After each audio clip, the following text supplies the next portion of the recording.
সচিবালয় অভিমুখে বাংলাদেশ দৈনিক মজুরি ভিত্তিক কর্মচারীরা, এবং আপনাদেরকে জানিয়ে রাখি এই মুহূর্তে পুলিশের যে সতর্ক অবস্থান সেটি কিন্তু চোখে পড়ার মতো। এবং আপনাদেরকে একটি বিষয় বলে রাখি, তারা কিন্তু প্রায় 2 ঘন্টা আগে সচিবালয় অভিমুখে রওনা হয়েছিলেন, এবং এই মুহূর্তে আপনাদেরকে দেখানোর চেষ্টা করছি তারা শহীদ মিনার থেকে সচিবালয় অভিমুখে যখন রওনা হয়েছিলেন তখন তাদেরকে শিক্ষা ভবনের সামনে আসলে থামিয়ে দেওয়া হয়, এবং তারপরে তারা কিন্তু এখানে দাঁড়িয়ে স্লোগান দিচ্ছেন, এবং তাদের একটি প্রতিনিধি দল কিন্তু ইতিমধ্যেই তারা সচিবালয়ে প্রবেশ করেছেন এবং কথা বলছেন বিভিন্ন দপ্তরে গিয়ে। এবং তাদের একটি দাবি রয়েছে, যে দাবিটি হচ্ছে দৈনিক ভিত্তিক যে সাময়িক শ্রমিক নীতিমালা করা হয়েছিল 2025 সালে সেটি বাতিল, এবং কৃষি ফার্ম শ্রমিক নিয়োগ ও নিয়ন্ত্রণ নীতিমালা 2017 যেটি রয়েছে সেটিকেও তারা বিলুপ্তি চান। পাশাপাশি আপনাদেরকে বলে রাখি যে সরকারি দপ্তর, অধিদপ্তর এবং পরিদপ্তর, সেই সাথে স্বায়ত্তশাসিত প্রতিষ্ঠানে দৈনিক মজুরি ভিত্তিক এবং মাস্টার রোলে কর্মরত যারা রয়েছেন তাদের বয়সকে শিথিল করে স্ব প্রতিষ্ঠানে যাতে জাতীয়করণ করা হয় সেটি কিন্তু তারা দাবি করছেন, অর্থাৎ সেই প্রতিষ্ঠানে তাদেরকে যাতে স্থায়ীকরণ করা হয় সেই এক দফা দাবি নিয়ে তারা মহাসমাবেশ করেছেন। এবং আমরা দেখছি তারা কিন্তু এই মুহূর্তে অবস্থান করছেন সচিবালয় অভিমুখে। আমরা এখানে কয়েকজন রয়েছে, তাদের সাথে একটু কথা বলবো যে আপনাদের মূল দাবিটা আসলে কি, কেন আপনারা সচিবালয় অভিমুখে রওনা হয়েছে?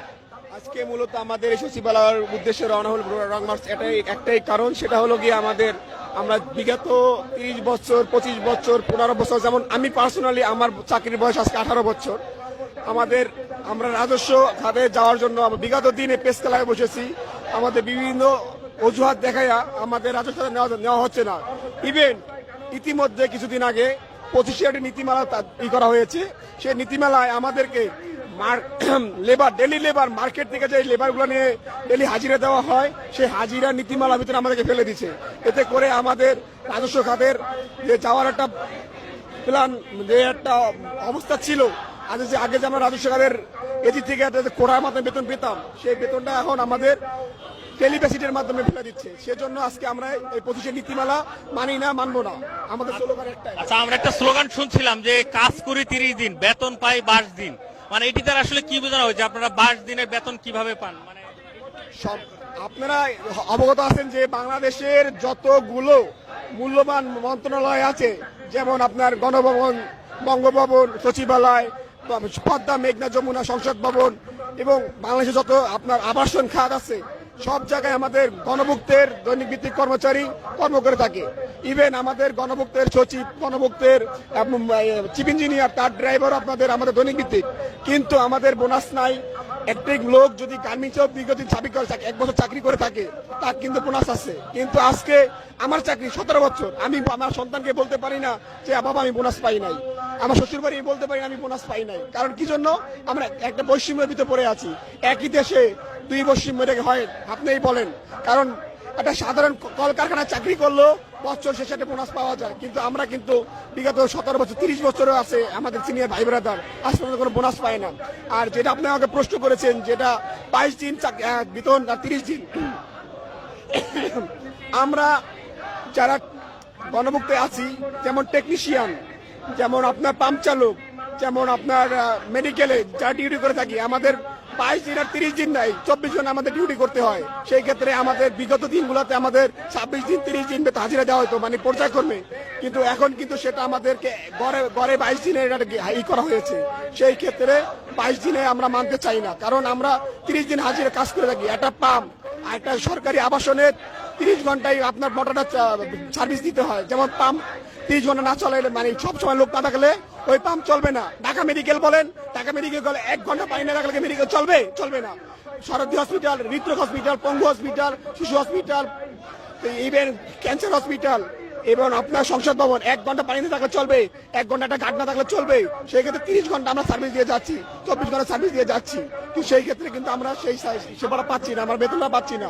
আজকে আমার সিনিয়র ভাইরা 30 বছর, আমার 18 বছর চাকরি, কিন্তু আমরা সেই বোনাস পাচ্ছি না। এক দেশে 2 ভাবে বৈষম্য, এটা আমাদের মানার মতো না।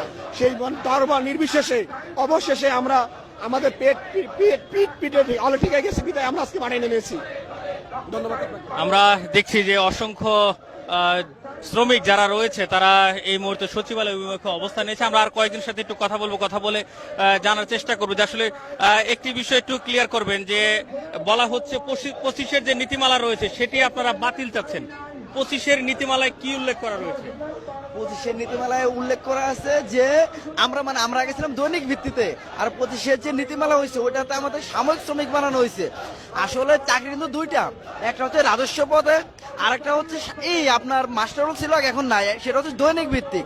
মানে দৈনিক ভিত্তিক একটা সরকারি শূন্য পদে আপনি এখানে কাজ শ্রম দিতে পারেন, আপনার মাসিক ভিত্তিতে দেয়, কিন্তু আপনি রাজস্ব খাতে না, কিন্তু সময় পর্যায়ক্রমে আপনি রাজস্ব খাতে যাইতে পারেন, সেই অপশনটা আপনার থাকে।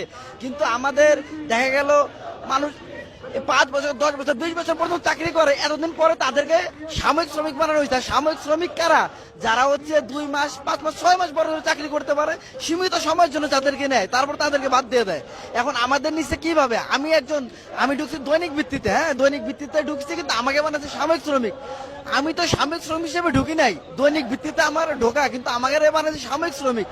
আসলে দৈনিক ভিত্তিতে ঢুকলে আমি বিভিন্ন মামলা আছে ইত্যাদি, যার মাধ্যমে প্রসেসিং এ আমি রাজস্ব খাতে যাইতে পারি। কিন্তু সাময়িক শ্রমিকে থাকলে আজকে আমি ডিউটি করতেছি, কালকে আমার না বলে দিলে আমার কিচ্ছু করার মতো ক্ষমতা নাই, যে কোনো সময় না করে দিতে পারে। আর আমাদের নেওয়া হয়েছে 3 মাসের একটা নসিটা নেয় আমাদের, যেখানে আমাদের উল্লেখ করা থাকে 3 মাসের অধিক যদি কেউ কোনো কাজ করে, এর পরবর্তী তারা যদি এই ডিপার্টমেন্টে রাখে তাহলে সে দক্ষ, পর্যায়ক্রমে তারা রাজস্ব খাতে নিতে হয়।